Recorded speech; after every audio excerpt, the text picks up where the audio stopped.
안녕하세요. 정규기사 실기 2020년 4회 문제를 풀어보도록 하겠습니다. 문제 1번입니다. 삼상 6600V 전용 수전의 일선당의 저항이 킬로미터당 0.25이고요. 긍장은 1000m예요. 그러면 1km, 킬로미터당 0.2니까 1000m니까 0.25로 수전하는 단독 수용과의 일일 부하 곡선을 확인하고 다음 물음에 답하시오라고 했어요. 수용과의 부하 역률은 0.9이다 라고 됐습니다. 그래서 1부하 곡선이 지금 나와 있죠. 자, 첫 번째 부하율을 구하시오 라고 했습니다. 부하율. 그러면 첫 번째 부하율이란 1부하율을 구하면 되겠죠. 부하율이라고 하는 것은 하루 중에 대한 어떤 평균 전력에 대해서 최대 전력으로 나눈 100분의 값이다.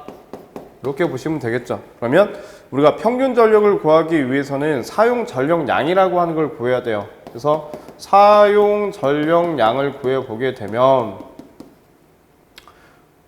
킬로와트 아워가 되겠죠.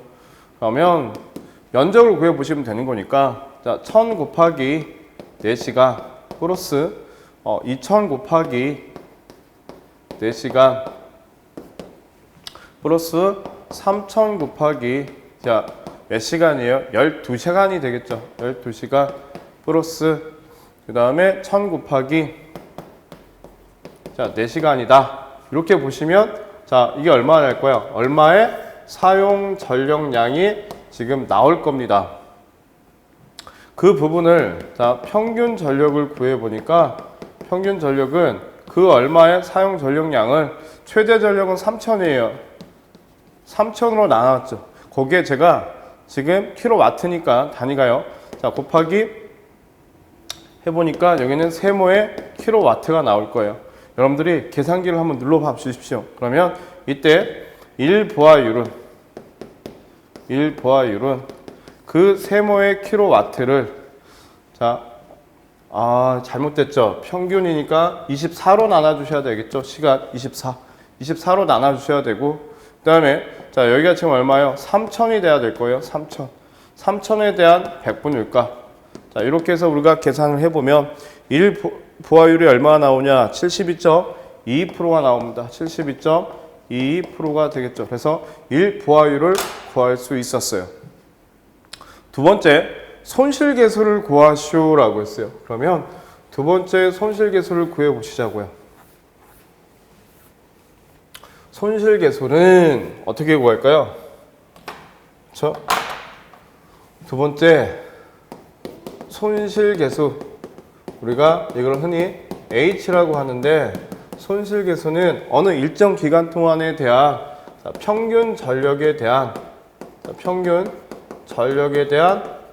손실에 대한 최대 전력의 손실의 값으로서 구하는 게 이게 자 뭐가 됩니까? 손실계수가 되겠죠. 거기에 100분율가. 미지수는 지금 자 얼마예요? 요거 하나만 구하시면 되겠죠. 근데 그 단위가 크다 보니까 저희가 이렇게 볼게요. 우선은 1000kW 자 1000kW 부하에 흐르는 전류를 제가 I라고 본 거야. I 손실 구해야 되니까 손실은 3배 I 자승의 R로 구하잖아요. PL을. 그죠? 그런데 그때 1000kW에 흐르는 전류를 제가 I라고 한 거야. I라고 간주를 한 거예요. 한 선당의 저항이 한 선당의 저항 이걸 R이라고 지금 우리가 한 거죠. R이라고 했을 때 자, 지금부터 이제 우리가 뭘 구해야 되냐? 평균 전력을 구하기 위해서는 똑같이 뭐 구해야 돼요? 사용 전력량이라고 하는 거. 자, 하루 동안의 어떤 전력 손실을 구해야 돼요. 사용 전력량. 요게 되겠죠. 그래서 자, 요걸 한번 구해 보시자고요. 그러면 첫 번째, 자, 3배 I 자승의 R이 될 거예요. 맞죠? 1000이니까. 거기에 시간이 지금 몇 시간입니까? 4시간이 됐고요. 플러스 그 다음에 3배, 2배의 I 자승의 R이에요. 곱하기 자 4시간 플러스 3배의 3배의 I 자승의 R 곱하기 12시간 플러스 자, 그 다음에 3배의 I 자승의 R 곱하기 4시간. 그러면 이 합이 얼마가 나오냐라고 봤더니 이 합이 3배 I 자승의 R에 곱하기 132가 됩니다. 132가. 이게 하루 전력 손실이에요. 하루 전력 손실. 하루 전력 손실. 손실량이 되는 거죠. 하루에 대한 손실 전력량이 되는 거예요. 그러면 자, 이게 평균 전력이에요. 평균 자, 전력 손실을 자, 이 크기를 3배 I 자승의 R 곱하기 132를 하루니까 24로 나눠주셔야 될 거란 얘기야. 24로. 24로 나눠줘 보니까 여기는 3배의 I 자승 R 곱하기 자, 얼마 나와요? 5.5시간이 나오더라 이거야. 그럼 이걸 여기다가 이제 대입을 해보시면 되는 거니까 어떻게 될까요? 그렇죠? 자, 손실 개수. 손실 개수는 3배 I 자승 R 곱하기 5.5를 최대 전력이 되겠죠. 그럼 이게 최대 전력에 대한 값이니까 자, 3배 I 자승의 R이 지금 최대 전력 아니에요. 자, 요 부분이 될 거란 얘기야. 그러면 여기서는 자, 3배 9의 I 자승의 R이 될 겁니다. 자, 이렇게 보시면 되겠죠. 그러면 3배의 I 자승의 R 곱하기 9가 될 거예요. 그러면 요 부분이 약분이 되고 5.5를 9로 나누어진 자, 백분율 값으로 봐 보니까 자, 손실 계수는 몇 프로가 나오냐? 61.11%가 나오더라. 라는 걸 알 수 있었습니다. 이해되시겠죠?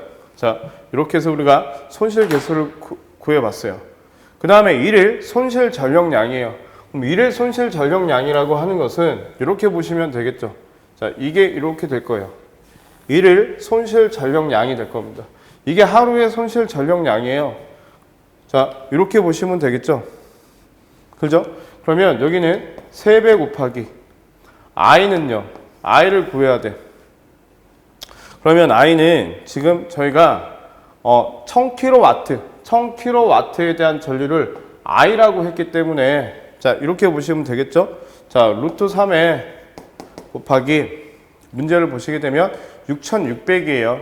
그러면 6600 곱하기 역률은 0.9니까요. 1000 곱하기 10에 3승이 돼야 되겠죠.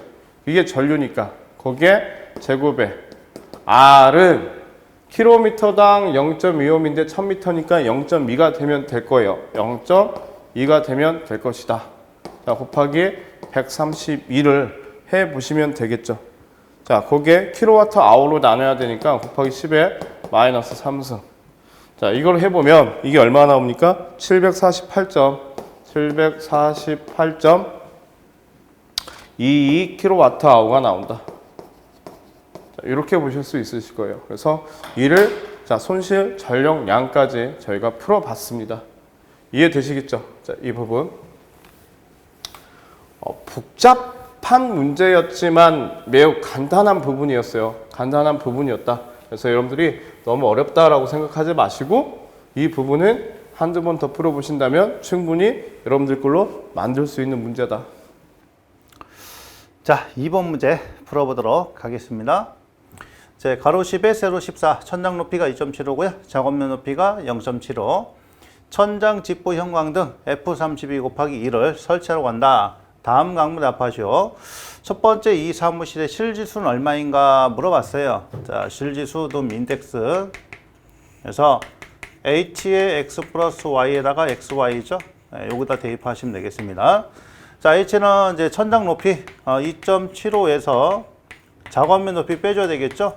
자, 그 다음에 10에다가 14가 됩니다. 자, 10에 14가 되고요. 그 다음에 XY니까 10 곱하기 14. 자, 요거를 갖다 계산하시면 제 실수 값을 산출할 수 있네요. 네, 그 값이 2.92가 나왔습니다. 자, 두 번째 F32 곱하기 2의 그림기를 갖다 그리시오. 이렇게 돼 있죠? 그러면 여기다 이렇게 돼 있고, 그 다음에 F32에다가 곱하기 2다. 자, 이렇게 표시하면 되고요. 그 다음에 3번 봅니다. 사무실의 작업면 조달 250, 천장 반사 70, 벽 반사 50, 바닥 반사가 10, 32W 형광등 1등의 광속 3200, 보수율 70, 조명률 50%란다면 이 사무실에 필요한 형광등 기구의 수를 갖다 물어하세요. 등수가 아니고 등기구 수입니다. 그러면 A는 FU분의 자, EAT에서 자, F는 광속이에요. 광속인데 1등의 광속이 3200, 등기구 수를 갖다 구하는 거기 때문에 얘가 2등용이잖아요. 곱하기 2가 되는 거죠. 이렇게 자, 형광등 자, 2개짜리가 들어가는 거예요. 이렇게. 요 1등당에 3200이라는 얘기니까 요 2등이니까 곱하기 2가 된다. 요 등기구 수 구하는 겁니다. 그 다음에 곱하기 조명률은 50%라고 했고요. 조도가 250, 그 다음에 면적은 10에 14. 자, 그 다음에 감광무상률인데 보수율이 주어졌어요. 그러면 그거의 역수가 되겠죠? 0.7분의 1이다. 자, 이렇게 해서 등기구 수를 산정해 줍니다. 그럼 요 값이 얼마 되면 15.63이 나와요. 그래서 자, 16등 이렇게 되겠죠. 자, 16등이다. 그러니까 여기서 얘기하는 등은 등기구 수를 갖다 얘기하는 거기 때문에 자, 이렇게 되겠습니다. 16등 또는 뭐 등기구 수 16개 뭐 이렇게 뭐 16회 이렇게 써도 되겠죠? 기구 수니까. 그러니까 2번은 이렇게 정리를 합니다.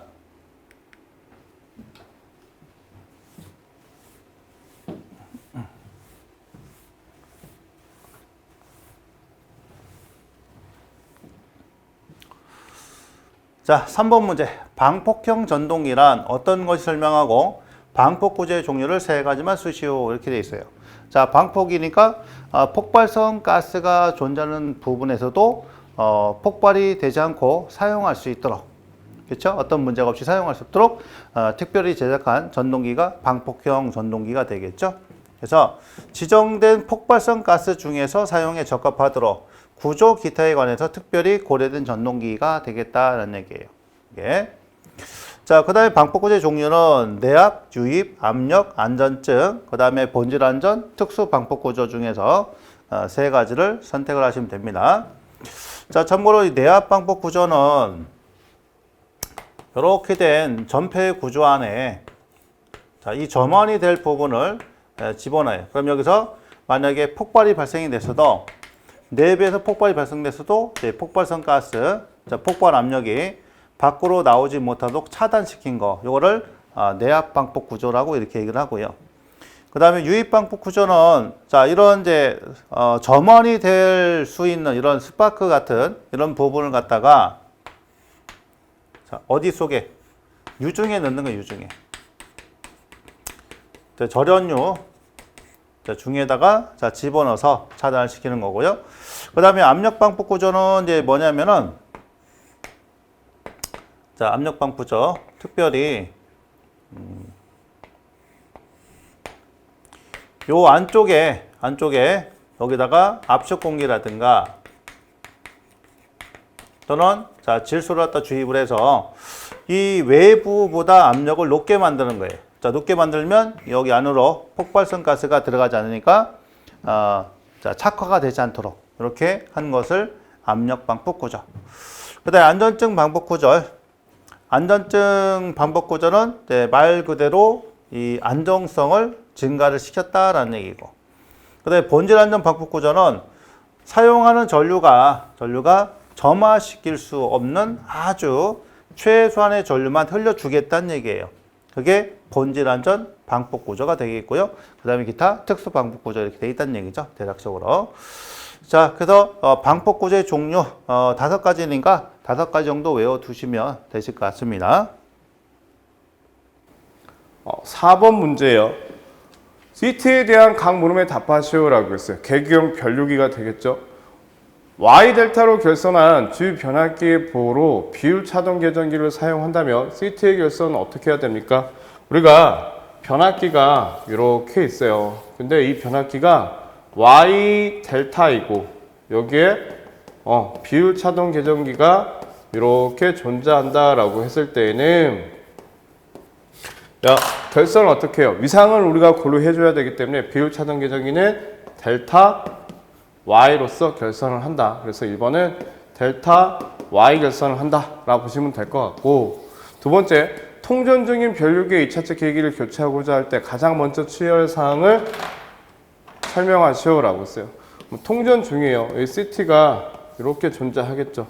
자, 여기에 전류계가 이렇게 있다고 봤을 때 우리가 이걸 점검하고자 할 때 또는 교체하고자 할 때는 이 부분을 개방을 시키게 되면 어떻게 돼요? 임피던스가 무한대가 돼버리니까 과전압이 발생이 됩니다. 그래서 자, 우리가 교체나 점검하고자 할 때는 2차 측을 단락을 시킨죠. 단락을 해서 2차 측을 단락한다. 왜? 2차 측을 개방하게 되면 뭐가 되니까요? 과전압이 발생이 되니까. 그래서 2차 측을 단락을 시키더라. 자, 3번. 수전 전압이 22.9kV, 수전 설비의 부하 설비가 40A, CTB가 60대 5예요. 자, 변류기를 통하여 과부하 계전기를 시설하였다. 만일 120%의 부하에서 차단시킨다면 트릭 값은 몇 암페어로 설정해야 됩니까? 라고 했어요. 그러면 여러분들이 이 부분을 알고 계셔야 되겠죠. 여기가 1차 전류고, 전류기에 흘러들어간 전류가 I2라면 I2라고 하는 것은 자, 여기가 CTB가 존재한다면 I1 곱하기 CTB분의 1로 계산을 하시면 될 거예요. 그럼 여기 이게 1번이고 이게 2번이고 이게 3번이라면 부하 전류가 40입니다. 40 곱하기 CTB분의 1이니까 60대 5가 돼요. 거기에 자, 얼마? 120%의 여유를 두니까 1.2를 해보시면 되겠죠. 그러면 이때 전류가 몇 암페어 전류가 흐릅니까? 4암페어짜리가 되니까 그 4암페어짜리로 우리가 설정을 하면 된다더라 라는 걸 알 수 있었습니다. 그래서 우리가 문제 4번을 풀어봤어요. CT에 관련된 얘기였습니다. 자, 문제 5번. 다음 그림과 같이 삼상 3선식 220V의 전열 부하와 전동기 부하가 접속된 경우 설비 불평형률을 구하시오라고 했어요. 삼상 3선식이에요. 그러면 이 부분이 L1, L2, L3라고 했을 때 제가 구해보겠습니다. 용량을 P, 1, 2를 구해볼게요. 그럼 1, 2에 걸려있는 용량이 얼마냐? 라 봤더니 자, 전열기 1.5kW짜리가 지금 역률인 게 한 대가 있겠죠. 그 다음에 3kW짜리의 역률이 1이 있고요. 그 다음에 전동기가 있어요. 전동기는 0.4kW짜리의 역률이 0.6인 부하가 있습니다. 자, 이걸 계산을 해보게 되면 이게 대략 5.17kVA가 나온다 라고 보시면 돼요. 자, 중요한 것은 이거죠. 지금 우리가 kVA 라고 하는 것은 킬로와트를 역률로 나눠줘야지만 kVA가 나온다는 얘기예요. 그래서 여기에 역률 표시를 무조건 잘 해주셔야 된다. 이 부분이 돼야 되겠죠. 자, 그 다음에 P2, 3예요. L2와 L3에 있는 2와 3에 있는 자, 용량을 구해보니까 0.4kW 역률이 1인 전열기가 있고요. 자, 0.5kW짜리 역률이 1인 자, 전열기가 있어요. 그러면 여기는 0.9kV 암표의 용량이 된다 라고 보시면 될 것 같고, P31을 볼게요. 그러면 여기는 이 부분이 있겠죠. 여기는 1.5kW짜리 역률이 0.8입니다. 자, 이걸 계산을 해보면 1.875kVA가 나와요. 그러면 설비 불평형률은 전부하의 합이죠. 자, 5.17 자, 플러스 0.9 플러스 1.875 플러스 자, 여기 전열기에 용량이 하나가 있는 거죠. 자, 플러스 자, 7kW짜리 역률이 1이다. 거기에 곱하기 얼마? 3분의 1이 돼야 되겠죠. 왜? 전력선이 3개니까. 그 다음에 전력선과 전력선 간에 걸리는 부하의 최대와 최소의 차니까 여기 이 부분이 될 거예요. 5.17 마이너스에 0.9 자, 곱하기 100분율 값을 해보니 이게 얼마나 나오냐? 85.67이죠. 85.67%가 나오더라. 자, 이건 어때요? 삼성 삼선식에서는 설비 평형이 몇 프로 이하일 때? 30% 이하일 때 양호한 설비가 됐는데 85.67이 나왔기 때문에 여기는 양호한 설비가 아니더라 라 보시면 되겠죠. 자, 이렇게 해서 우리가 판단까지 해봤습니다. 자, 6번 문제 보도록 합니다. 전력계통의 발전기, 변압기 등의 증설이나 송전선의 신증설로 인하여 단락, 지락 전류가 증가하여 송변전 기기의 손상이 증대되고 부근에는 통신선의 유도장애가 증가하는 등의 문제점이 예상되므로 단락 용량의 경감 대책을 세워야 된다. 이 대책을 세 가지만 쓰시오 이렇게 되어 있어요. 자, 그럼 이제 단락 용량을 갖다가 우리가 PS라고 한다면, 자, 이거는 노트 3에다가, 자, V에다가 IS 이렇게 되겠죠? 그러면 여기서 요 V 같은 경우는 이제 기본적으로 뭐야? 정격이 되겠죠? 차단기 정격이 되고, 그 다음 여기서 IS가 단락 전류가 된다. 그러면 요거는 정해져 있으니까, 자, 바로 단락 전류에 의해서 달라지겠죠. 그러면 이 단락 전류는 어떻게 표현할 수 있어요? 퍼센트 임피던스의 100에다가 IN으로 쓸 수 있다는 거죠. 그럼 뭐예요? 요거에 따라 달라진다는 얘기예요. 그러니까 퍼센트 임피던스의 크기에 따라서 자, 요 놈을 크게 하면 단락 전류를 줄일 수 있고요. 얘가 줄어들면 단락 용량을 줄일 수가 있는 거죠. 자, 그렇기 때문에 이 퍼센트 임피던스를 어떻게 증가를 시킬 거냐라는 얘기입니다. 자, 그래서 첫 번째는 고임피던스 기기를 채택을 한다. 자, 고임피던스 기기를 채택을 한다. 자, 두 번째, 모선 계통을 갖다가 분리 운영한다. 이런 얘기예요. 분리 운영한다. 그러면 여기다 이렇게, 자, 모선 계통이니까 이러면 이제 발전기가 있다는 얘기예요. 발전기가. 이렇게. 자, 발전기가 4대가 있어요. 4개가. 이렇게 4개가. 그 다음에 이 발전기의 요 임피던스를 갖다가 자, 4개니까 8%씩 가정하자고요. 8%. 이렇게 8% 이렇게 되어 있습니다. 그럼 요 4개를 갖다가 다 합치게 되면은 얘는 어떻게 돼요? 8%의 4개니까 합성값은 2%가 되죠. 그렇죠? 그러면 이렇게 합쳐버리니까 자, 퍼센트 임피던스가 줄어들어. 그러면 단락 시의 단락량은 대단히 클 수밖에 없다라는 얘기죠. 자, 그런데 요 놈을 갖다가 자, 분리시키는 거예요. 2개씩. 이렇게. 예를 들면. 자, 이렇게 한 개통하고요. 그 다음에 이렇게 한 개통. 자, 2개로 분리시킵니다. 그러면 여기 8%, 그 다음에 여기 8%, 자, 여기 8%, 여기 8%. 자, 그럼 여기 합성값은 4%, 그죠? 합성값은 4%. 자, 요거보다는 요 값이 어떻게 돼요? 퍼센트 임피던스가 더 커지기 때문에 단락량을 줄일 수가 있다라는 얘기죠. 그래서 자, 모선 계통을 분리한다. 그 다음에 한류 리액터 설치한다. 한류 리액터는 이제 단락 전류를 제한하는 효과가 있으니까 설치를 하는 거고요. 그 다음에 계통 전압을 높인다. 자, 전압을 높인다. 전압을 높이면 전류가 작아질 겁니다. 그 다음에 직류 연기한다. 고장 전류 제한기를 쓴다. 자, 이런 것들이 돼 있습니다. 여기서 세 가지니까 자, 메인은 이렇게 1번, 2번, 3번이 되는 거죠. 그래서 이런 내용들은 다시 출제될 수 있으니까 잘 외워 놓으셔야 됩니다. 자, 이렇게 해서 정리하고요. 다음 문제 넘어갑니다. 문제 7번입니다. 자, 그림은 삼상 사선식의 전력량계의 결선도를 나타낸 것이다. PT와 CT를 사용하여 미완성 부분의 결선도를 완성하시오라고 했어요. 그러면 여러분들이 완성을 한번 해보시자고. 그대로 여러분들이 자, 이으시면 돼요.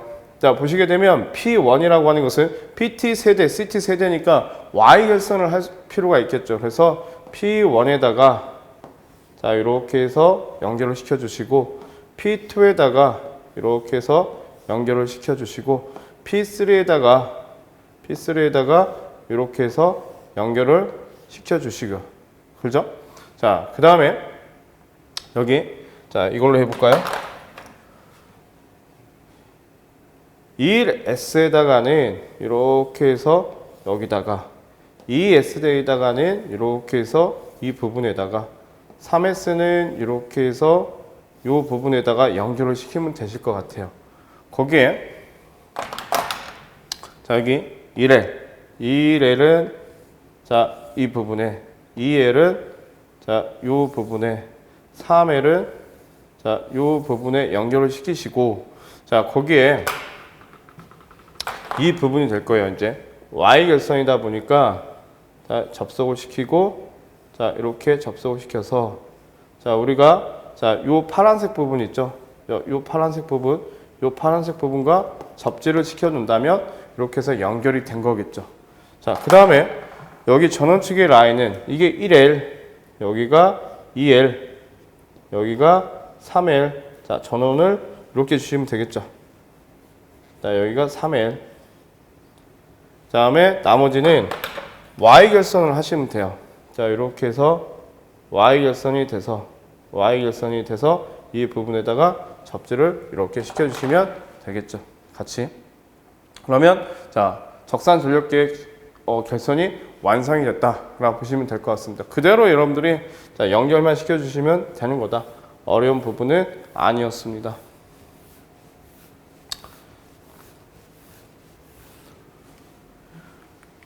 8번 문제예요. 어떤 건축물의 전기실에서 180m 떨어져 있는 기계실의 부하는 아래 조건과 같고 전기실에서 기계실까지 케이블 트레이 공사에 의해서 3상 4선식의 380에 220V로 전원을 공급하고 있다. 각 물음에 답하시오라고 했어요. 급수 펌프가 있고 소방 펌프가 있고 히터가 존재합니다.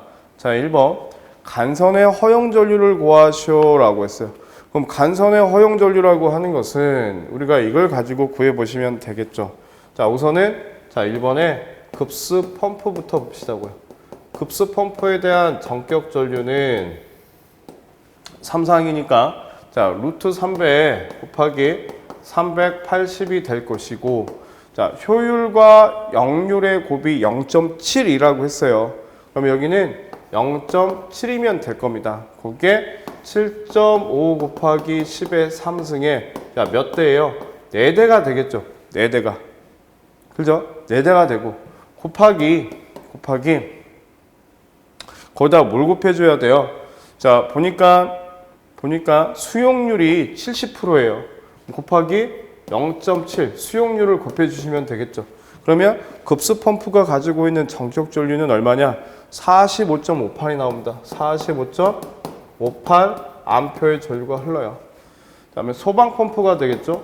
소방 펌프. 이 소방 펌프에서의 전격 전류는 자, 루트 3 곱하기 380에 곱하기 역률과 효율이 0.7이고요. 그다음에 20kW 곱하기 2대가 돼요. 거기 수용률은 0.7이 되겠죠. 자, 이렇게 해서 우리가 소방 펌프의 전류값을 구해보면 60.77 암페어가 됩니다. 자, 이제 히터가 되겠죠. 히터의 자, 전격 전류는 단상이에요. 220이 될 겁니다. 220 곱하기 1이 될 것이고 자, 10 곱하기 10의 3승이 되겠죠. 곱하기 수용률 0.5. 자, 이렇게 해서 계산기를 눌러 보시게 되면 22.73이 나와요. 22.73 암페어의 전류가 흐르더라. 그러면 자, 모든 전류의 합은 45.58 플러스 60.77 플러스 22.73이 돼서 더해보면 129.08이 됩니다. 129.08 암페어의 전류가 흐른다. 자, 그래서 간선에 흐르는 전류는 얼마의 전류가 흐릅니까? 129.08 암페어의 전류가 흐른다라는 걸 알 수 있었어요. 자, 그 다음에 적용전선의 굵기를 선정하시오라고 했어요. 적용전선의 굵기를. 그러면 여기에서는 지금 3상 4선식이라고 했기 때문에 제가 이 부분을 이렇게 지어보겠습니다. 전체 전류값만 빼놓고요. 자, 그러면 이때 전선의 굵기는 1002에 대한 17.8Li로 구하시면 되겠죠. 그렇죠. 전압강하는 3%니까. 그러면 여기서 미지수가 하나, 둘, 세 개요. L은 180m고요.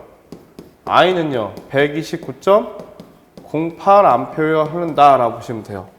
자, 거기에 전압 강하는 17.8A 3상 4선식은 전력선과 중성선 사이에 걸린 전압 강하이기 때문에 대지 전압이 되겠죠. 그러면 전압 강하이는 220 곱하기 3%라고 했으니까 0.03이면 되겠죠. 그러면 여기다가 그대로 대입을 해보면 자, 1000 곱하기 220 곱하기 0.03에다가 17.8 곱하기 180 곱하기 129.08을 해보시면 되겠죠. 그러면 전선의 굵기가 얼마가 나오냐 이렇게 해서 계산기를 눌러보시면 62. 대략 62.66 스퀘어가 나옵니다. 그래서 고로 KSC, IEC 자 규격의 이거 그럼 여기에 규격이 지금 나와 있으니까 얼마짜리예요? 62.66을 포함할 수 있는 것은 70 스퀘어짜리를 선정을 하겠다. 자, 이렇게 보시면 되겠죠. 이해되시겠죠? 여기서는 지금 KS, IC 규격이 아닌 주어진 값이기 때문에 70kg, 70 스퀘어짜리를 선정한다라고 보시면 되실 것 같아요. 이걸 여러분들이 알고 계셔야 될 것 같아요. 이 부분은요. 자, 여기에 만약에 이게 3선이면 몇 배가 커집니까? 루트 3배가 커지니까 루트 3배가 커지면 얼마가 돼요? 이 부분이 어떨 때는 17.8이냐, 어떨 때는 35.6이냐, 어떨 때는 30.8이냐 이렇게 계산을 하는데 3상 3선식일 때는 자 여기서는 선과 선 사이에 걸린 전압이니까 루트 3배가 커지니 단면적은 어떻게 돼요? 1002에 대한 30.8Li가 되겠죠. 그러면 여기서는 이 전압 강화가 선간 전압이 될 거야. 선간 전압. 여기서는 380이 되겠죠. 380. 이렇게 해도 상관이 없다는 얘기지. 자, 그럼 똑같이 나올 거예요. 그 다음에 3상 4선이나 단상 2선식은요. 단상 2선식은 여기에 자 2배가 되는 거니까 35.6Li에 1002가 되겠지. 자, 이 차이뿐이에요. 그래서 여러분들 이 전압 강하이는 전력선과 중성선 사이에 걸리는 전압 강하, 대지 전압을 얘기했기 때문에 220이 되는 겁니다. 만약에 여기서의 전압 강하는요. 이건 뭐가 되는 거예요? 자, 그렇죠? 선간 전압이 될 거야, 아니야? 선간 전압. 자, 이렇게 보시면 되겠죠. 그래서 저희가 8번 문제까지 풀어봤습니다. 9번 문제예요. 다음과 같은 아파트 단지를 계획하고 있다. 주어진 규모 및 참고 자료를 이용하여 다음 각 물음에 답하시오라고 했어요. 아파트 동수 세대수가 2동이 있고요. 총 세대수는 300세대입니다. 1동과 2동이 있고요. 세대 면적당 50, 70, 90, 100제곱이 있고요. 세대수가 존재하죠. 거기에 자, 계단, 복도, 지하실 등의 공용 면적의 한 동은 자, 1동은 1700제곱이고 2동도 1700제곱이 됩니다. 공동 면적이요. 면적의 제곱미터당 상정 부하가 아파트는 제곱미터당 30V이고 공동 부분은 제곱미터당 7V. 그래서 이런 공동 부분이 되겠죠. 이거는 7제곱미터가 된다. 세대당 추가로 가산해야 할 상정 부하가 있는데 80제곱 이하인 경우에는 750. 자, 150제곱 이하에서는 자, 1000V를 자, 가산해야 된다. 아파트 등별 수용률은 70세대 이하에서는 65%. 자, 70세대 초과여서 100세대 이하에서는 60%, 100세대 초과 150세대 이하에서는 55%, 100세대에서 초과 200세대에서는 50%가 되더라. 모든 계산은 피상전력을 기준으로 합니다. 역률은 100%를 기준으로 보고요. 한 동까지의 거리는 150m이고 전압 강하 무시하고요. 각 세대당의 공급 방식은 자, 110에 220의 단상 3선식으로 한답니다. 자, 변전실의 변압기는 단상 변압기 세대로 하고요. 동간의 부등률은 1.4예요. 공용 부분의 수용률은 100%고요. 주 변전실에서 각 동까지의 전압 강하는 3%이다라고 했어요. 자, 그 다음에 간선의 후광전선관 배선으로서는 NR 전선을 사용하고 간선의 굵기는 325 스퀘어 이하로 한다. 자, 이 아파트의 단지의 수전은 자, 상전압 13200, 선간전압 22,900에 3상 4선식 계통에서 수전을 합니다. 자, 이때 사용 설비에 대한 계약 전력은 사용 설비의 개별 입력의 합계에 대해서 자, 이 계약 전력의 표를 환산한 걸 곱한 값이다 라고 본 거죠. 자, 그러면 문제 1번. 1동의 상정 부하는 몇 볼트 암페어입니까? 라고 했어요. 1동. 1동의 상정 부하를 구해야 되겠죠.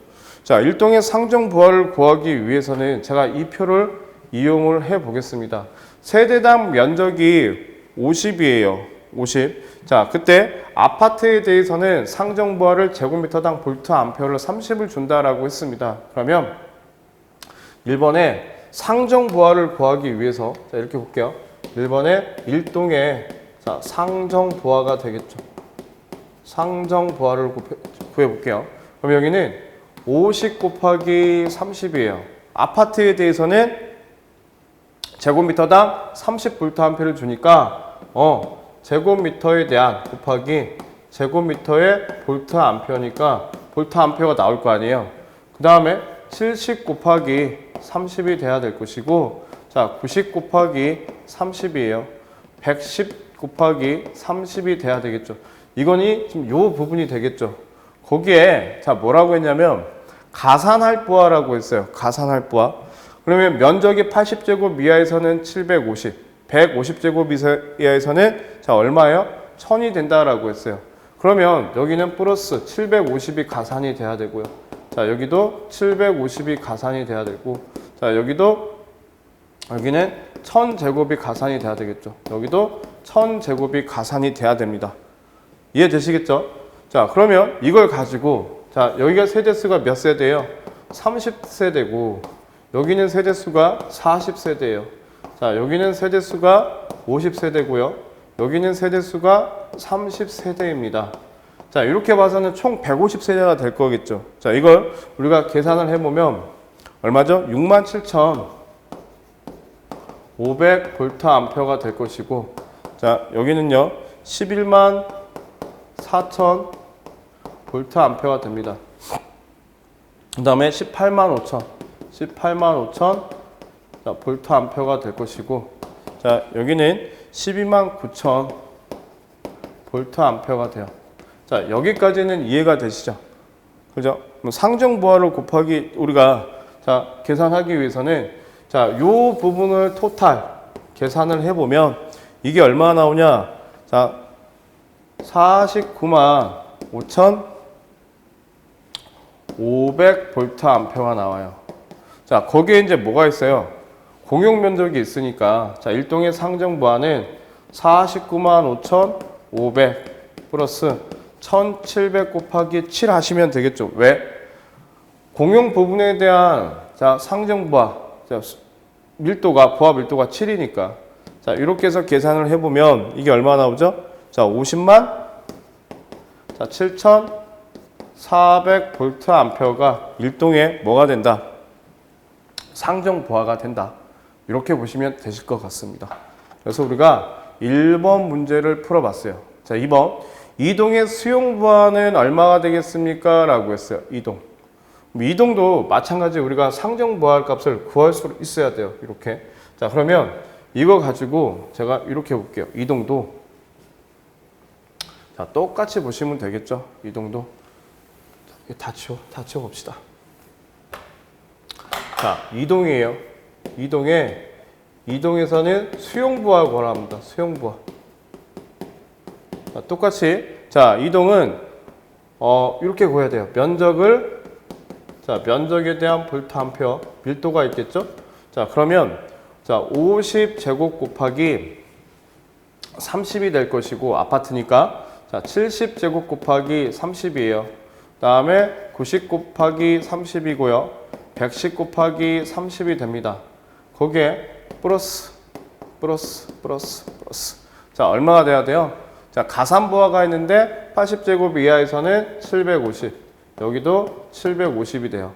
자, 여기는 1000이 될 것이고 여기도 1000이 되겠죠. 자, 거기에 세대수. 자, 세대수를 곱해 보니까 여기는 50세대, 여기는 30세대, 여기는 40세대, 여기는 30세대. 총 여기도 150세대가 돼요. 자, 이걸 구해 보니까 여기는 11,200, 11만 2,500이 나올 것이고 여기는 85,500이 됩니다. 볼트암페어가 되겠죠? 최종적으로는 그 다음에 자 여기는 14만 8천이 돼요. 14만 8천 볼트 암페어가 됩니다. 그 다음 마지막 여기는 12만 9천이 됩니다. 12만 9천 볼트 암페어. 그러면 이 부분에 대한 토탈 합계가 47만 500 볼트 암페어가 돼요. 자, 이번에는 수용 부하를 구하라고 했기 때문에 여러분들이 수용률이라고 하는 것을 자 곱해줘야 되는데 아파트 동별의 수용률은 150세대 이하니까 55%가 되겠죠. 그러면 자 이때 수용 부하는 47만 5천 곱하기 0.55에 자 1700 곱하기 7을 해주셔야 되겠죠. 공용 부하. 자 그러면 이때 이 수치가 얼마가 나오냐라고 봤더니 27만 3,150 볼트 암페어가 이동에 뭐가 된다? 수용 부하가 된다라고 하는 걸 알 수 있었습니다. 그래서 저희가 문제 2번까지 봤어요. 자 이제 3번. 이 단지의 변압기는 단상 몇 킬로볼트 암페어짜리 세대를 설치해야 됩니까? 단 변압기의 용량의 여유를 110%로 하라고 했어요. 그래서 표준 용량으로 답을 하라고 했습니다. 자, 그러면 우리가 지금 1동과 2동에 대한 수용 부하를 구했어요. 수용 부하를. 그러면 이렇게 보시면 돼요. 아까 1동에서도 우리가 수용 부하를 구해야 되는데 그 1동에서는 얼마였냐면 총 용량이 49,550이었어요. 그럼 거기도 수용률을 곱해줘야 되잖아요. 150세대 이하니까 0.5 플러스 자 1700 곱하기 7을 해보시면 이게 얼마나 나오냐? 48,000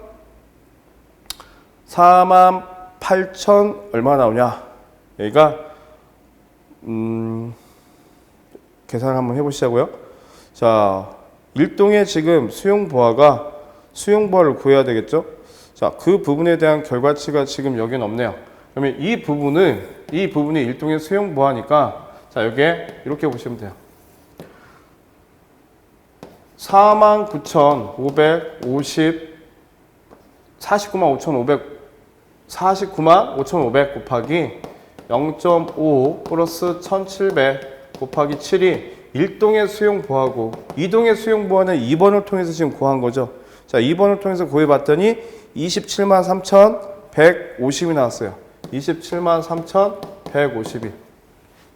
수용 부하를 구했습니다. 이때 자 보게 되면 지금 부등률을 얼마로 분다라고 했어요? 1.4로 분다라고 했어요. 그럼 1.4로 자 나눠줘 보니까 이때 값이 얼마가 나오냐라고 봤더니 398.27이 나오죠. 398.27 킬로볼트 암페어가 나옵니다. 자 그러면 변압기 이제 용량을 구해야 되니까 변압기 한 대분이니까 398.27을 3으로 나누죠. 근데 거기에 자 뭐라고 했냐면 여유율을 주라고 했어요. 110% 1.1. 자 이렇게 해서 계산해 보면 146.03이 나오죠. 146.03 킬로볼트 암페어가 된다. 그럼 단상 변압기 자 한 대의 표준 용량은 얼마짜리가 될까요? 그렇죠? 150 킬로볼트 암페어짜리를 선정을 하겠다라고 보시면 되겠잖아요. 150이 있는 거니까. 자, 이해되시겠죠? 그래서 3번 문제까지 풀어봤어요. 자, 4번에 전력공급사와 변압기 설비에 의하여 계약한다면 몇 킬로와트로에 대한 계약을 해야 됩니까? 라고 했어요. 자, 그러면 얼마짜리 계약을 해야 돼요? 방금 3번에 의거해서 단상 변압기의 용량이 얼마짜리? 150kV 암페어짜리를 선정을 했고 거기에 곱하기 3을 하니까 얼마가 돼야 돼요? 450kW가 되겠죠. 여기서 보게 되면 450kW짜리를 우리는 자 계약으로 해야 된다. 자 이제 5번이 될 거예요. 5번. 자 여기는 4번이 되겠죠. 3번에 의거 단상 변압기가 150짜리니까 자 전력공급사 사용 설비에 의해서 계약한다면 몇 킬로와트로 계약을 해야 되겠습니까? 라고 했어요. 그러면 전체 설비 용량을 구해봐야 돼요. 전체 설비 용량을. 그럼 전체 설비 용량은 자 1번에 의해서 일동의 자, 우리 1번에서 일동의 자, 상정부하 구했습니다. 상정부하. 일동의 자, 상정부하 1번에서 자, 1번에서 일동의 상정부하가 얼마냐면 50만 자, 7,400 볼트 암페어였고요. 자, 이동의 자, 이제 상정부하가 있겠죠. 그럼 이동의 상정부하는 문제 2번에서 수용률을 빼보게 되면 이렇게 될 거예요. 자, 47만 5천이니까 47만 자, 5천 플러스 1700 곱하기 7이 상정부하가 되겠죠. 수용률을 곱해주게 되면 수용부하가 되겠지만 자, 이게 얼마냐? 48만 6천 48만 6천 900볼트 암페어가 돼요. 그러면 자, 이 50만 7,400과 48만 6,900을 더해 보니까 토탈 얼마나 나오냐? 994.3이 나와요. 994.3 킬로볼트 암페어가 나옵니다. 이해되시겠죠? 그러면 이제 우리가 전력공급사 사용설비에서 계약을 한다면 얼마로 계약을 해야 되겠습니까? 라고 해요. 그러면 여기서 표가 이렇게 주어져 있죠. 여기 이 부분이 환산된 표인데 처음에는 75kW짜리에 대해서 75kW짜리에 대해서 자, 환산율이 100%이고 플러스 그다음에 75kW짜리에 대해서 환산율 0.85 플러스 그다음에 75kW짜리에 대한 환산율 0.75가 될 것이고 그다음에 75kW짜리에 대한 환산율이 0.65가 돼요. 65%. 300kW 초과분이에요. 300kW 초과분이니까 300을 빼면 694.3이 되겠죠. 거기에 대해서는 0.6. 자, 이 부분을 계산을 해 보게 되면 이게 얼마나 나옵니까? 660kW가 나오더라.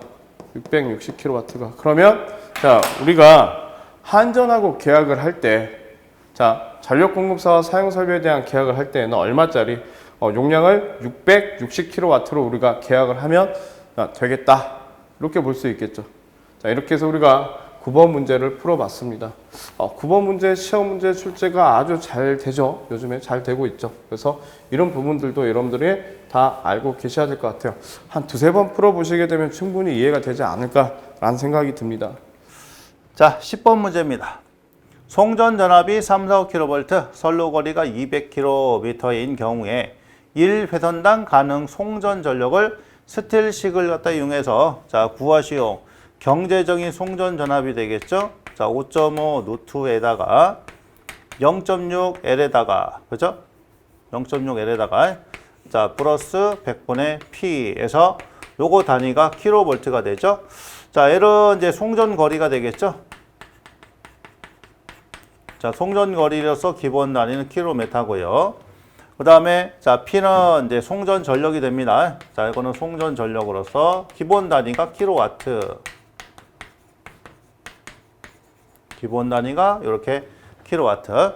자, 그러면 여기다 대입을 해보면 되죠. 대입을 해보면 자, VS는 345가 되는 거고요. 그 다음에 5.5 곱하기에다가 노트 0.6에다가 요 선로 거리가 들어갑니다. 200이 들어가겠죠. 플러스 100분의 자, P가 됩니다. 자, P는 모르는 거예요. 여기서 우리 이제 계산기에 솔브 기능을 쓰게 되면 바로 P 값을 구할 수가 있어요. 그래서 요 P를 갖다 계산하게 되면 자, 얼마가 나왔냐면은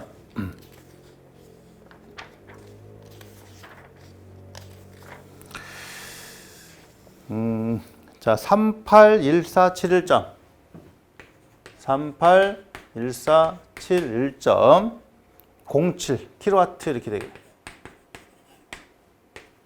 그러면 381,471.07 킬로와트가 자, 바로 송전 전력이 된다라는 얘기입니다. 자, 그럼 이 솔브 기능, 계산기에 솔브 기능 갖다 오를 때는 자, 저걸 갖다 풀어야 돼요. 그러니까 산수를 좀 하셔야 됩니다. 자, 산수하시려면은 일단은 양쪽에다가 자, 루트를 갖다 없애야 되니까 그럼 어떻게? 자, 제곱을 해야 되겠죠? 일단 5.5 나누고. 그러면 5.5분의 자, 얘는 VS가 되고요. 루트 0.6L에다가 자 100분의 P가 되는 거예요. 자 이거를 제곱해 주는 거예요. 자 제곱 이것도 제곱을 해줍니다. 그러면 5.5분의 VS의 전체 제곱이 되고요. 자 루트가 없어지니까 0.6L에다가 플러스 100분의 P가 되겠죠. 그 여기 가서 빼줘. 그러면 5.5분의 VS의 자 제곱 마이너스 0.6L 그죠? 자 이거는 100분의 P가 됩니다. 자 우리가 필요한 게 요거잖아요. P잖아요. 그쵸? 자 그러니까 요거에다가 자 곱하기 뭐 하면 돼요? 자 100하고 얘 없애버리면 되죠. 그 P값이 됩니다. 자 이렇게 하는 것이 되게 어떻게 보면 불필요한 거죠. 시간 낭비고. 그렇죠? 그러니까 이렇게까지 하실 필요가 없다는 얘기예요. 그러니까 딱 쓰고 계산기 눌러서 결과치를 빼내면 자 된다는 겁니다. 자, 그러니까 요 기능 갖다 익혀놓으시면 굉장히 편리하게 할 수 있어요. 우리 교재는 다 풀어놨잖아요.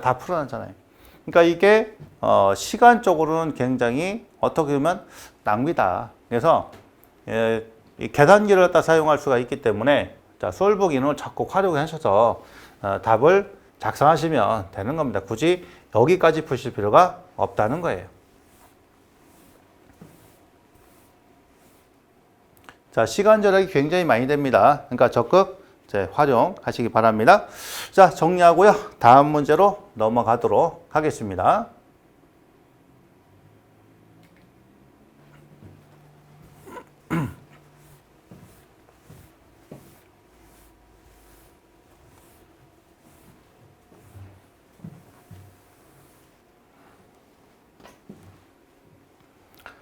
자, 11번 문제 볼게요. 60W 전구 8개를 점등한 수용가가 있다. 정액제 요금은 60W 1등당 1개월에 205원이다. 그러니까 60W짜리가 한 달 쓰는데 1등당 205원이라는 얘기다. 딱 정해져 있다는 얘기죠. 쓴 것만큼 낸다. 딱 요게 사용량이. 종량제 요금은 기본 요금 100원에다가 1kWh당 10원이 추가된다. 그러니까 기본 요금 플러스 그 다음에 kWh당이니까 내가 사용 전력량마다 10원이 추가되는 거고요. 그 다음에 전구값은 수용가 부담, 전구값까지 들어가겠죠. 전구값까지. 정액제 요금 같은 점등료를 종량제 요금으로 지불하기 위한 일당 평균 점등 시간을 구하시오. 하루에 몇 시간을 쓰면 정액제하고 똑같은 시간이 되겠느냐. 전구값은 한 개 65원이고요. 수명은 1000시간이고 정액제의 경우는 수용가가 전구값을 부담하지 않는다라고 이렇게 자 되어 있습니다. 그러니까 정액제 쓰게 되면 뭐예요? 전구값 빠지고요. 그렇죠? 그다음에 개당 요금이 딱 정해져 있는 거죠. 그러니까 여기에 있는 1등당 205원이라는 얘기는 기본 요금에다가 사용료까지 아예 들어간 거예요. 딱 이게. 자, 그럼 정액제 요금을 갖다 보면 8개를 쓴다고 했으니까 205원입니다. 그러면 1640원을 쓰게 되겠죠. 1640원. 그 다음에 종량제 요금은 기본 요금에다가 사용량 요금에다가 전구값이 됩니다. 기본 요금은 100원이야. 그렇죠? 그 다음에 사용량 요금은 kWh당입니다. 그러면 60W에다가 곱하기 사용 시간이 들어가는 거예요. 그렇죠? 그래서 요거를 갖다가 자 킬로와트 바꾸면 1000원 나눠주면 0.06kW가 되겠죠. 그래서 여기다가 0.06에 8개를 쓰는 거죠. 자, 요게 지금 뭐예요? 킬로와트. 그 다음에 아우어. 그렇죠? 요게 아우어가 되겠고요. 자, 요거당 얼마? 10원이라고 했으니까 10원. 10원이라고 했으니까 요게 10원이에요. 10원. 그러면 4.8H1이 됩니다. 4.8H1. 오케이. 그러니까 여기서 H는 이제 사용 시간이 되겠죠. 사용 시간. 자, 시간당 전구값 8개 곱하기 65원인데 이게 1000시간이니까 한 개당. 그러면 시간당 0.52원이 됩니다. 0.52원. 자, 따라서 정액제 요금하고 종량제 요금이 같은 거니까 1640원은 100원 플러스 4.8H에다가 0.52H다 이런 얘기가 되겠죠. 4.8H에다가 0.52의 H가 자 들어가겠죠. 시간당 전구값이 됐으니까 여기다가 사용 시간이 또 들어가야 되겠지. 사용 시간이. 그 4.8하고 0.51을 갖다 더하면 얼마가 되겠어요? 5.32가 되겠죠. 요걸 더해주면 5.32가 됩니다. H가 되죠. 자, 따라서 1개월간 총 점등 시간은 자, 1640에서 요거 빼주면 1540원이고 요거를 갖다가 5.32로 나눠주면 289.47시간을 사용하게 됩니다. 1개월간. 그러면 하루 점등 시간은 요거를 갖다가 어떻게 해요?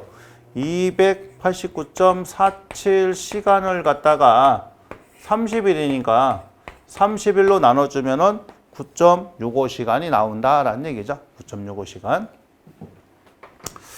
자, 이렇게 해서 사용 시간을 이제 산출을 하는 이제 그런 문제인데, 자, 이런 문제 같은 경우는 이제 반복성이나 보다는 뭐 일회성에 가까운 이제 그런 내용의 자, 문제가 되겠습니다. 그러니까 이렇게 푸는 방법도 있고 또 다르게 푸는 이제 그런 방법도 있어요. 그래서 우리 교재는 이런 방법을 해놨으니까 자, 이런 방법을 해서 어쨌든 뭐 A로 풀든 B로 풀든 간에 답은 이제 9.65가 똑같이 나오게 됩니다.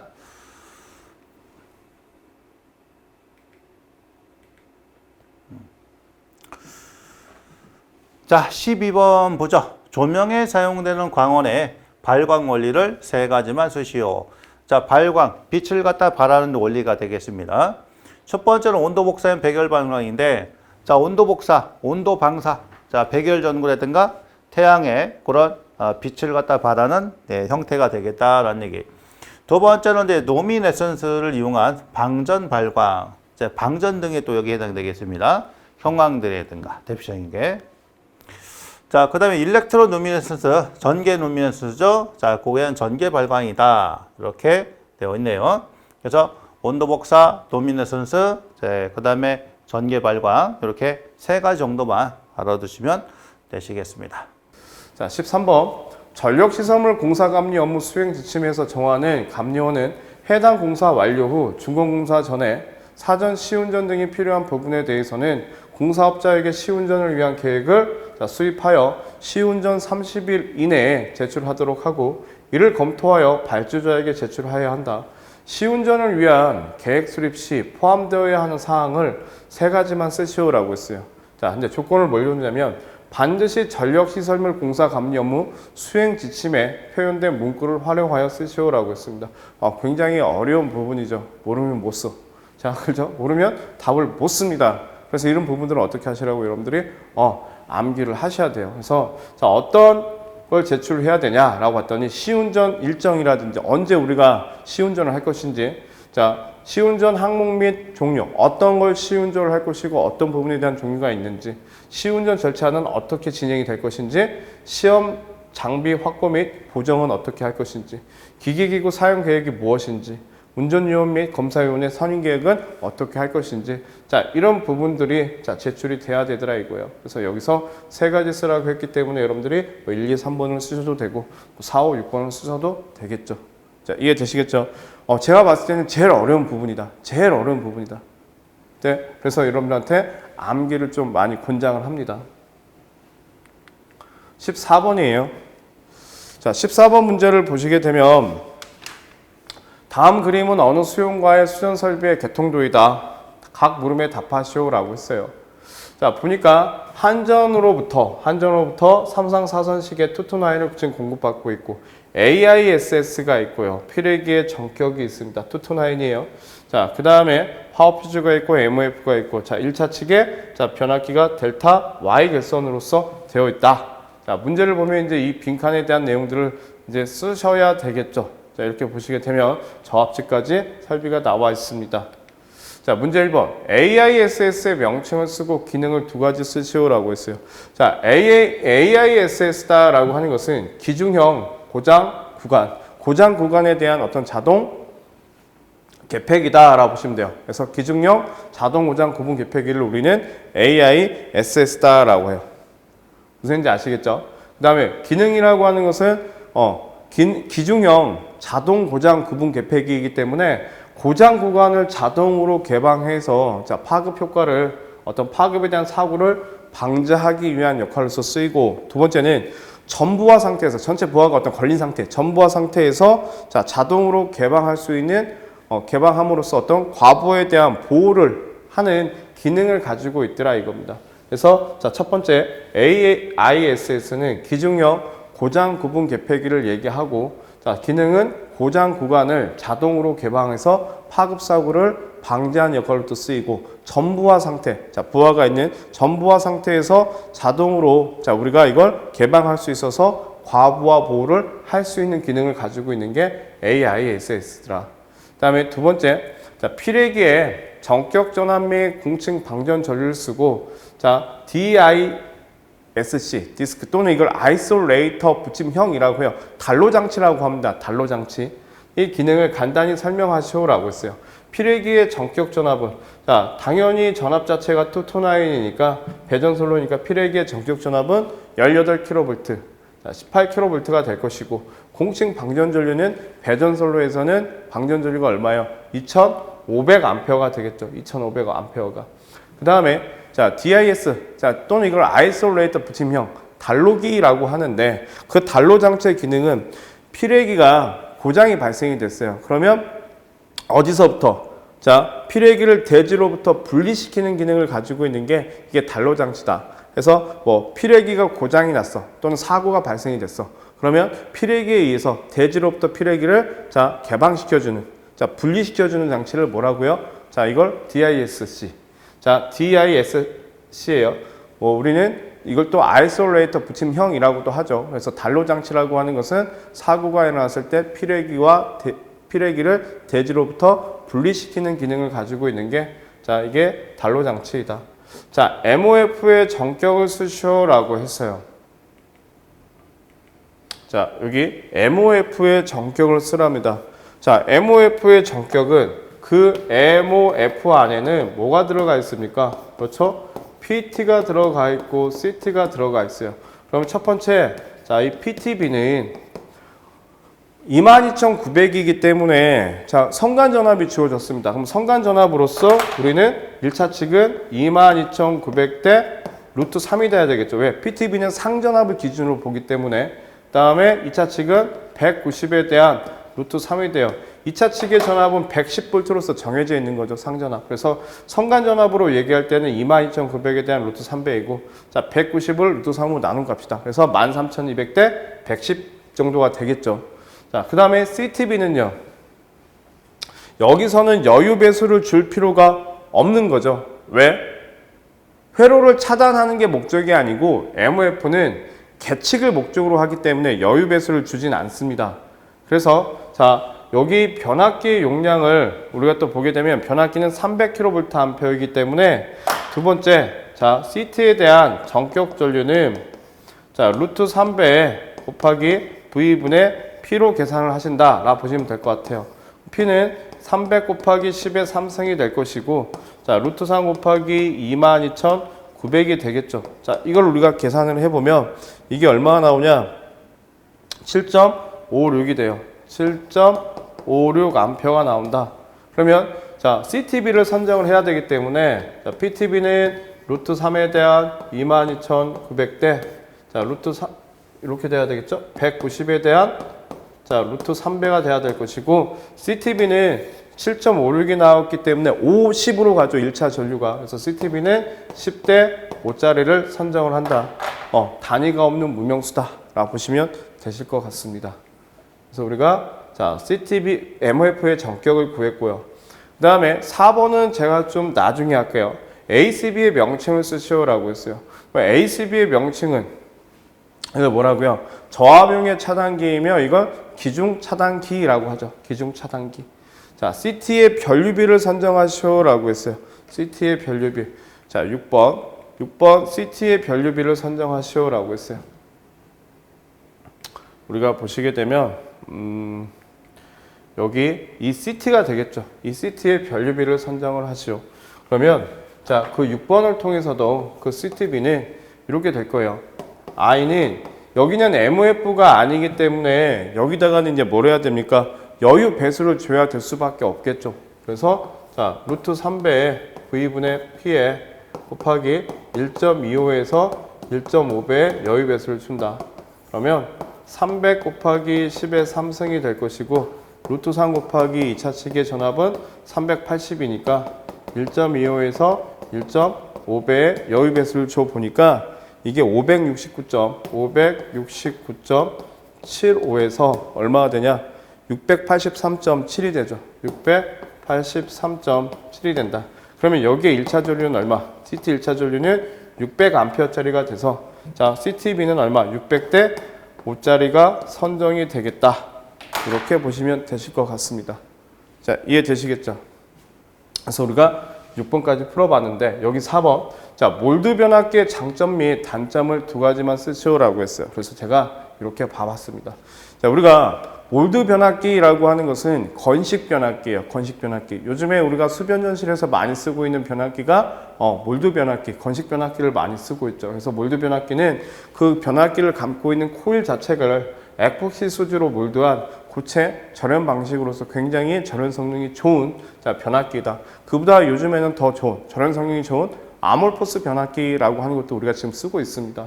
자, 그 몰드 변압기에 대한 장점을 봤더니 자기 소화성, 그죠? 난연성이라고 하죠. 자, 난연성이 굉장히 우수하더라 이거예요. 자, 그 다음에 내습, 내진성이 양호하고요. 그 다음에 소형 경량화, 거기에는 절연유가 들어가 있지 않기 때문에 굉장히 소형 경량화, 컴팩트화 시킬 수 있고 절연유가 들어가 있지 않기 때문에 전력 손실이 굉장히 적겠고요. 절연유를 사용하지 않으므로 유지 보수가 굉장히 용이할 것이고 단시간 과부하 대량이 굉장히 높다라고 하는 게 장점이 되겠습니다. 그에 반면에 단점은 가격이 굉장히 비싸겠죠. 비싸고 충격파 내전압이 낮다. 충격파 내전압이 굉장히 낮다. 그래서 수지층에 차폐물이 없으므로 운전 중 코일 표면과 접촉하면 굉장히 위험하더라라고 하는 단점을 가지고 있는 게 몰드 변압기. 요즘에 몰드 변압기 시험 문제 정말 많이 나오고 있어요. 그래서 건식 변압기를 많이 쓰다 보니까 여러분들이 이런 장점, 단점, 몰드 변압기에 대한 이런 특징들을 여러분들이 주의 깊게 살펴보시고 또 써보시고 암기하셔가지고 이런 문제가 나온다면 틀리지 않도록 노력을 하시는 게 맞을 것 같습니다. 자, 이렇게 해서 우리가 14번까지 문제를 살펴봤어요. 자, 15번 문제 봅니다. PLC인데요. 다음은 PLC 네트워크 다이어그램 방식으로 프로그램이다. 프로그램을 참고하여 아래 빈칸을 채우시오. 단, 입력 로드, 직렬 엔드, 직렬 반전 엔드나 병렬 오와 병렬 반전 오와 출력 아웃이다. 자, 여기서 시작을 했기 때문에 시작점은 이제 노드로 잡고요. 그렇죠? 그 다음에 얘하고 병렬이잖아요. 요 병렬은 5어로 잡습니다. 5어로. 그 다음에 요 놈하고 요거는 이제 직렬로 연결되는데 직렬 반전이다 이런 얘기예요. 그러니까 엔드 낫이 되겠죠. 여기서 시작을 하는 거예요. 노드 5와 자, 이거는 엔드의 낫 이렇게 되는 거죠. 자, 그 다음에 여기는 이제 요 T-ON이니까 자, 온 딜레이 타이머예요. 온 딜레이. 시간 지연이 있는 거죠. 시간 지연. 자, 시간 지연이 있는 타이머가 되겠습니다. 그래서 이거를 한시 동작이라고 하죠. 그 T 빵빵빵. 그 다음에 자, 100인데 100은 데이터가 됩니다. 자, 데이터가 100. 자, 근데 보통 0.1초 단위가 되니까 자, 저기다가 100 곱하기 0.1하면 이제 10초라는 얘기죠. 10초. 그 다음에 이런 것들이 출력이 되겠죠? 자, 출력은 아웃을 씁니다. 출력은 아웃이다. 그 다음에 여기서 또 시작을 해죠. 시작하는 거니까 얘가 노드가 됩니다. 자, 그 다음에 출력이 나오죠. 출력. 그리고 끝났어요. 이렇게. 그러면, 자, 요거 맞춰가지고 한번 이제 보죠. 자, 스텝이 로드. P00에서 이제 로드가 됐고요. 그 다음에, 자, 요거하고 이제 병렬로 여기 갔으니까 5화가 되겠죠? 그 5화에 M000을 쓰시면 되죠. 그러니까 1번에는 이제 뭐가 들어가요? 자, 5화가 들어갑니다. 5화. 여기는 M000 이렇게 자, 들어가는 거죠. 여기 되겠고. 자, 그 다음에 2번에는 뭐가 들어가요? 2번에는 요거 들어가겠죠? 엔드낫 P001이 들어가겠습니다. 엔드낫. 자, P001.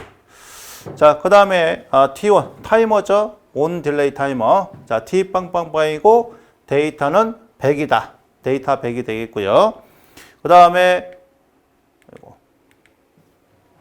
자, 요거 들어갔고 요 아웃이 들어가겠죠. 아웃. M 빵빵빵이 돼야 되겠죠. 아웃에 M000이 들어갑니다. 자, 그 다음 6번. 여기서 다시 시작이에요. 자, 로드가 되겠죠? T000. 시작이니까, 자, 로드 T000. 그 다음 아웃 P010. 자, 그 다음에 엔드. 자, 이렇게 되는 거예요. 이렇게. 요거를 채웠을 수 있느냐. 자, 그런 부분을 얘기한 거고요. 그 다음에 이제 비접점 갖다 그릴 때는 두 가지가 있다고 그랬죠. 자, 요것처럼 이렇게 하는 방법과 자, 이를 이렇게 관통시키는 방법. 자, 이 형태든 이 형태든 뭐 선택을 해서 이제 그리시면 되겠습니다. 그러니까 15번 문제는 이렇게 해서 자, 정리를 하시면 되겠죠. 그러니까 실제로 보면 이제 비교적 자, 간단한 자, 그런 이제 PLC가 자, 되겠네요. 그러니까 이런 것 정도는 또 나올 수가 있으니까 간단하니까 배점도 이제 4점으로 주어진 거고 다시 나오더라도 뭐 틀리면 안 되겠고요. 그 다음에 요걸 가지고서 요걸 보고 요걸 갖다 그릴 수가 있어요. 거꾸로. 그러니까 자, 이거하고 뒤에 거하고 이제 요걸 보고서 이런 자, 요거를 작성할 수 있어야 되고요. 요 놈을 보고서 자, 요거를 그릴 수 있어야 됩니다. 자, 잊어먹으시면 안 돼요. 같이 해야 되겠죠, 이거를. 자, 그래서 잘 정리를 해 놓으시면 될 것 같습니다. 자, 그래서 15번 문제는 이렇게 마무리 짓도록 하겠습니다. 자, 고생 많으셨습니다.